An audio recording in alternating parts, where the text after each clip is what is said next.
सुरेन्द्रे च कौशिके पाद संस्पृशि निर्विशेष मनस्काय श्री वीरस्वामिने नमः। भगवती सूत्र के 8वें शतक में कहा गया है, देवा उय कम्मा शरीर पयोग बंधे णम भन्ते कस्य कम्मस्य उदएणम गोयमा सैराग संजमेणम संजमा संजमेणम बाल तवो कम्मेणम अकाम निज्जराय देवा उय कम्मा शरीर पयोग नामा ए कम्मस्य उदएणम देवा उय कम्मा शरीर पयोग बंधे। नरक गति, तिर्यंच गति और मनुष्य गति के आयुष्य बंध की चर्चा क्रमशः पिछले 3 दिनों में संभवतः की जा चुकी है। आज चौथे दिन देवगति के आयुष्य बंध की बात बताई जा रही है। भगवती सूत्र में इस प्रश्न के उत्तर में कि देव आयुष्य कर्म शरीर प्रयोग बंध किस कर्म के उदय से होता है, कहा गया गौतम देव आयुष्य कर्म शरीर प्रयोग बंध के 5 हेतु हैं। सैराग संयम, संयमा संयम, बाल तपह कर्म, अकाम निर्जरा, देवायुष्य कर्म शरीर प्रयोग नाम कर्म का उदय। देवगति का आयुष्य बंध होता है, वह जिन कारणों से होता है उनमें 4 कारण ये यहाँ बताए गए हैं। देवायुष्य कर्म शरीर प्रयोग नाम कर्म का उदय भी बताया गया। बाकी 4 जो कारण हैं, पहला कारण है सैराग संयम। आयुष्य बंध होता है वह गुणस्थानों की दृष्टि से 6ठे गुणस्थान के बाद आयुष्य बंध की प्रक्रिया शुरू नहीं हो सकती। 6ठे गुणस्थान तक प्रक्रिया शुरू होने की बात है और उसमें भी आयु अबंध 7वां आ गए, पिण तीजो गिण लीजो रे, चर्चा धारो रे। झीणी चर्चा की बड़ी एक तत्वज्ञान की गीतिका है। गुणस्थानों के संदर्भ में अनेक अनेक बातें बताई गई हैं। वहाँ बताया गया है कि तीसरे गुणस्थान में आयुष्य का बंधन नहीं हो सकता। वो मिश्र गुणस्थान है, एक डावाडोल या ऐसी स्थिति है, वहाँ आयुष्य कर्म का बंध होता नहीं है। यानी आयुष्य कर्म या तो मिथ्यात्व के बंधेगा या पूर्ण सम्यक्त्व के बीच की जो स्थिति है मिश्र की, वहाँ आयुष्य का बंध नहीं होता। इसलिए तीसरे गुणस्थान में आयु बंध नहीं होता। और उधर 7वें तक आयुष्य बंध की बात है। पिण सप्तम प्रारंभ है नाही, 7वें गुणस्थान में आयुष्य बंध प्रारंभ नहीं होता। समापन तो हो सकता है, प्रारंभ नहीं होता। 7वें के बाद तो आयुष्य बंध होता ही नहीं है। यहाँ एक प्रश्न हो सकता है कि क्या कारण है 7वें गुणस्थान के बाद आयुष्य क्रम का बंध क्यों नहीं होता। इसका मैं थोड़ा उत्तर देना चाहता हूं कि हो कैसे। वीतराग जो बन गया वो तो कहीं संसार में अब पैदा होगा नहीं, तो 12वें गुणस्थान में चला गया, उसको तो मोक्ष में जाना ही जाना है, तो उसके तो आयुष्य बंध की बात ही नहीं है। 3 गुणस्थान तो 12वां 13वां 14वां, वहाँ तो कोई संभावना ही नहीं है आयुष्य बंध की, क्योंकि उन जीवों को तो मोक्ष में जाना है। 12वें में चला गया, उसको तो मोक्ष में जाना ही जाना है उसी जीवन के बाद। अब बात रही 11वां, 10वां, 9वां, 8वां, यहां क्यों नहीं? तो यहां क्योंकि नरक, त्रियंश, मनुष्य, इनके आयुष्य बंध की तो संभावनाएं नहीं, देवगति की थोड़ी हम आशंका शंका हो जाए तो उत्तर है कि देवगति आयुष्य बंध के जो कारण हैं वे 8वें, 9वें, 10वें, 11वें गुणस्थान में आप हम कारणों को देखें कि अकाम निर्जरा, तो वहां अकाम निर्जरा की बात नहीं, वहां तो सकाम निर्जरा ही संभव है आश्रय। और बाल तपय क्रम, वो कोई मिथ्यात्वी अवृत्ति तो है नहीं, तो बाल तपय क्रम भी नहीं। का संयमा संयम, उन गुणस्थानों में श्रावक तो है नहीं, वो तो साधु हैं, तो वो कारण भी नहीं। अब एक कारण बचा है सैराग संयम, कि उससे आयुष्य का बंध हो जाए। तो अब सैराग संयम है ना, वो भी देखिए 8वां, 9वां, 10वां, 11वां गुणस्थान है, 7वां भी है, वहां योग रूप में कोई राग नहीं हो सकता। मन वचन काय से कोई राग नहीं होता। भीतर में भले है सत्ता, मन में कभी उनके राग नहीं आ सकता, न द्वेष आ सकता, न गुस्सा आ सकता, न अहंकार आ सकता। तो एक प्रकार से वो योग रूप में सराग है ही नहीं। सराग है तो 6ठे गुणस्थान वाला हो सकता है। इसलिए 7वें, 8वें, 9वें, 10वें, 11वें गुणस्थान, 7वें में तो ठीक है, पहले का शुरू हो गया तो 7वें में समाप्ति भले हो जाए, बाकी नए सिरे से 7वें गुणस्थान में भी आयुष्य बंध शुरू नहीं हो सकता। तो यहां योग रूप में तो राग है ही नहीं, इसलिए यहां आयुष्य बंध वाली संभावना भी बहुत समझ में प्राय आ सकती है कि वह वहां आयुष्य कैसे बंधेगा।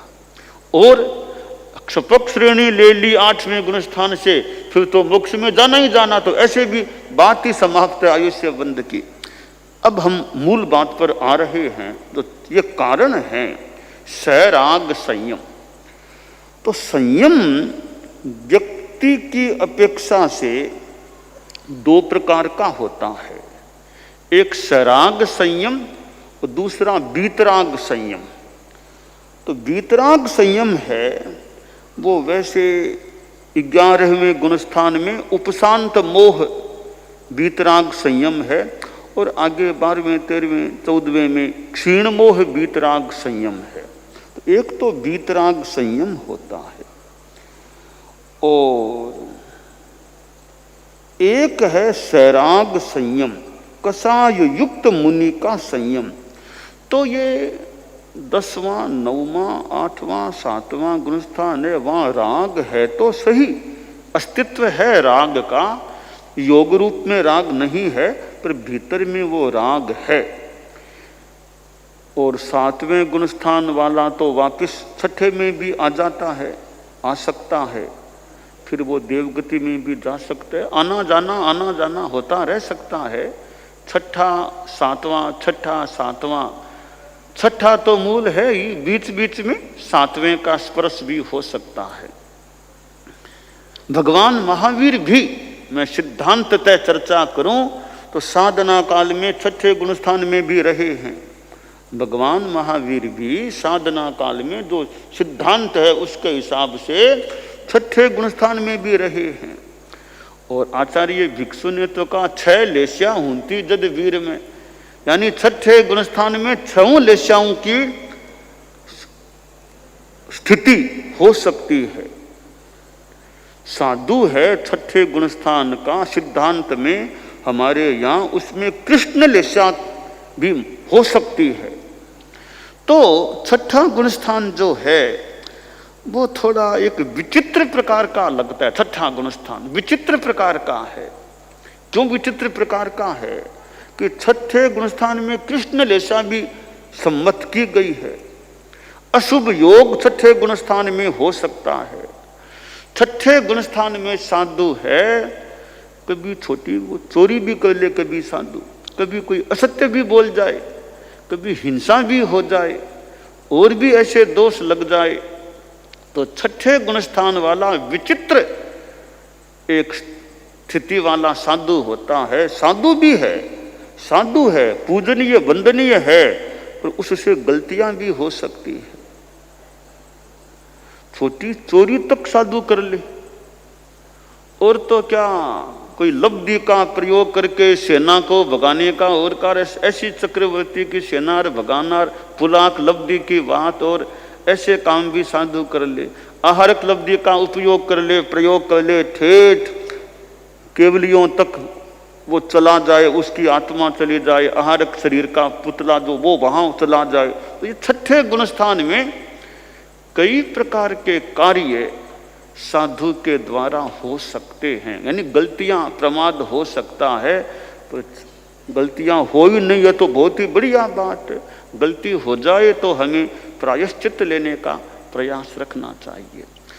तो सराग संयम छठा गुण स्थान है, उसमें योग रूप में भी राग, मन में भी राग आ जाए, साधु के मन में भी राग आ सकता है। जैसे मान लो अब अपने गुरुदेव तुलसी मान लो काल धर्म को प्राप्त हुए, आचार्य महाप्रज्ञ जी काल धर्म को प्राप्त हुए, पहले मान लें दयाचार्य स्वामी जी आदि हमारे आचार्य। अब उनके पास जो साधु थे, अब जब यह देखा कि गुरुदेव का तो आयुष्य संपन्न हो गया, तब मान लो किसी के आंख में आंसू आ जाए, मोह आ जाए, तो ये मोह आ गया तो थोड़ा राग भाव है तो मोह आ गया। और तो क्या, गौतम स्वामी जैसे इतने बड़े महान संत के भगवान महावीर पधार गए तो उनकी क्या स्थिति बन गई। यह राग है, मोह है, राग भाव है। तो यह राग भाव छठे गुण स्थान में आ सकता है। कभी गुस्सा भी आ जाए साधु को, कभी घमंड का भाव भी आ जाए, कभी साधु छलना वंचना भी कर ले।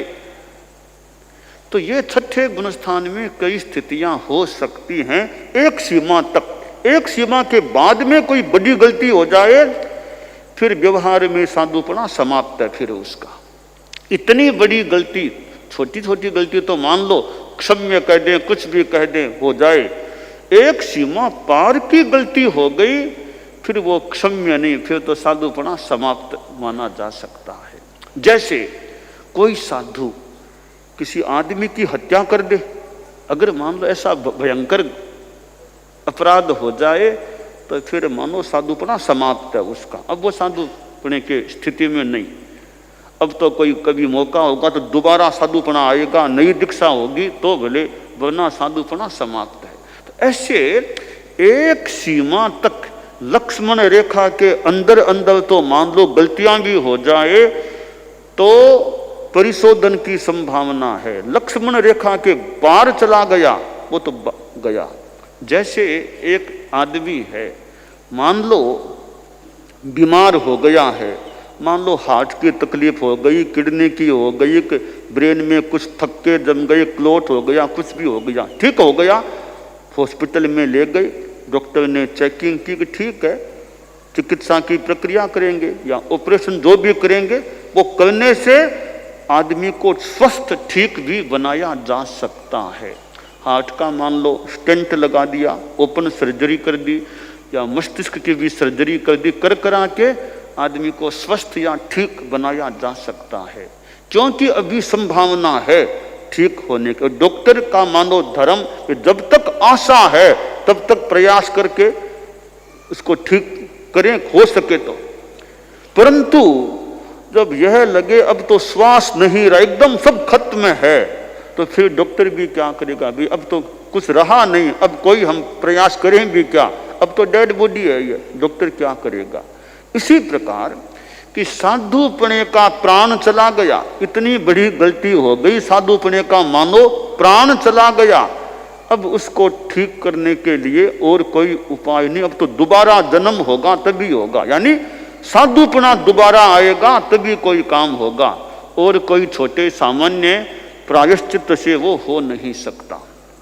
तो छठे गुणस्थान में एक सीमा तक का प्रमाद होने पर भी वो साधु है, वंदनीय है, पूजनीय है, अपनी अपनी विद्या है। कहीं कहीं की भी ऐसी गलती हो गई तो कई बार साधु को वंदना न की जाए, ऐसा भी निर्देश कहीं कहीं कभी हालांकि साधुपना तो है, साधुपना गया नहीं, टेम्परेरी, उसको अभी वंदना भी मत करो, ऐसी भी स्थिति बन सकती है। अभी आहार पानी का संबंध नहीं रखेंगे, साधु है, इस प्रक्रिया में है, इस स्थिति में है, तो अभी इस साधु के साथ अन्य साधु आहार पानी का संबंध न रखें, उनको वंदना न करें, ऐसी विधियां भी होती है। तो देवगति का आयुष्य बंध है, उसका एक कारण है सैराग संयम, या छठे गुणस्थान का जो संयम है, इसमें देवगति का आयुष्य सातवां समापन में हो सकता है। और संयमा संयम की श्रावक है, पूरा तो संयम है नहीं, संयमा संयम, संयम भी है थोड़ा, बाकी असंयम भी है। गृहस्थ है तो खाना पीना परिग्रह आदि आदि सब चलते हैं जो, तो जितना त्याग है उतना संयम, बाकी असंयम है। तो संयमा संयम यानी श्रावक है, उसके भी आयुष्य बंधेगा, देवगति का बंधेगा। श्रावकत्व में आयुष्य बंधेगा, सम्यक्त्व युक्त देश वृत्ति है तो देवगति का ही आयुष्य बंध सकता है।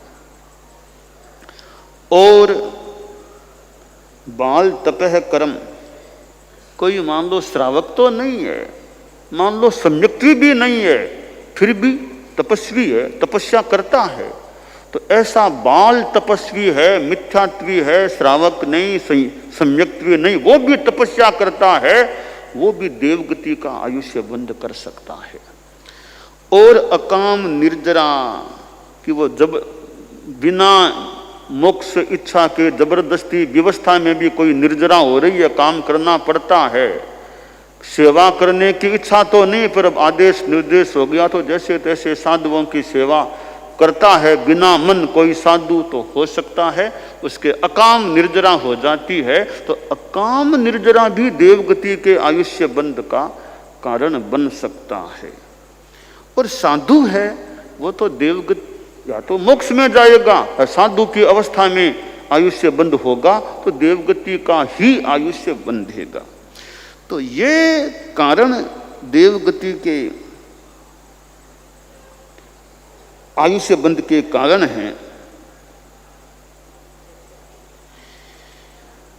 हमें अब ध्यान यह देना चाहिए कि बढ़िया बात तो वह होगी जब आयुष्य बंध होगा ही नहीं, वो तो सबसे बढ़िया बात होगी, यानी मोक्ष में ही जाना होगा और कोई आयुष्य बंध होगा ही नहीं, वो तो सर्वोत्तम बात है।